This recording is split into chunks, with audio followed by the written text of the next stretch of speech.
June 30న Vijayawada ధర్నా చౌక్లో ఆంధ్రప్రదేశ్ రైతు సంఘం, ఆంధ్రప్రదేశ్ కౌలు రైతు సంఘం ఆధ్వర్యంలో రాష్ట్రంలో రైతులు ఎదుర్కొంటున్న ఇబ్బందులపై పండించిన పంటలకు గిట్టుబాటు ధర కల్పించడానికి డిమాండ్ చేస్తూ భారీ ధర్నా నిర్వహించారని సిపిఐ రాష్ట్ర కార్యదర్శి వర్గ సభ్యుడు జంగాల అజయ్ కుమార్ తెలిపారు.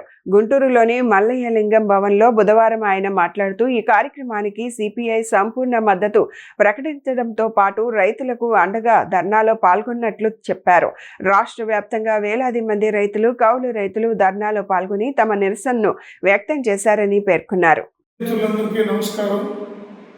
నిన్న అంటే జూన్ 30వ తేదీన ఆంధ్రప్రదేశ్ రైతు సంఘం, ఆంధ్రప్రదేశ్ కౌలు రైతు సంఘం ఈ రాష్ట్రంలో రైతులు అనుభవిస్తున్నటువంటి ఇబ్బందుల్ని, తాము పండించిన పంట గిట్టుబాటు ధర కావాలని డిమాండ్ చేస్తూ విజయవాడ ధర్నా చౌక్ దగ్గర కార్యక్రమాన్ని నిర్వహించడం అనేది జరిగింది. ఈ కార్యక్రమానికి సిపిఐ సంపూర్ణమైనటువంటి మద్దతు ప్రకటించడంతో పాటు ఆ రైతులకు అండగా ఆ ధర్నాలో పాల్గొనడం కూడా జరిగింది. ఈ సందర్భంగా రాష్ట్ర వ్యాప్తంగా వేలాది మంది రైతులు, కౌలు రైతులు పాల్గొని తమ యొక్క నిరసనని వ్యక్తం చేయడం అనేది జరిగింది.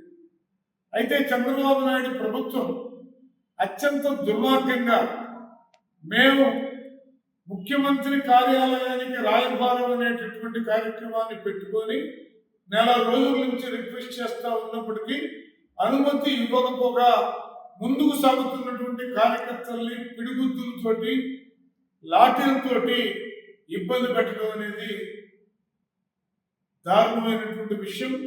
ప్రజా ఉద్యమాల మీద, ముఖ్యంగా ఆయా వర్గాల ప్రజా సమస్యల మీద ఆయా వర్గ ప్రజలు ఉద్యమించేటప్పుడు తాత్కాలికంగా లాఠీలు ఆపగలవేమో కానీ దీర్ఘకాలం ఆపలేరు అనే విషయాన్ని తెలియజేస్తూ ఉన్నాం. ఇవాళ అందరికంటే ఎక్కువ నరక యాత్రను అనుభవిస్తున్నటువంటి రైతాంగం పక్షాన సిపిఐ ముందుండి పోరాటం చేస్తూ ఉన్నది.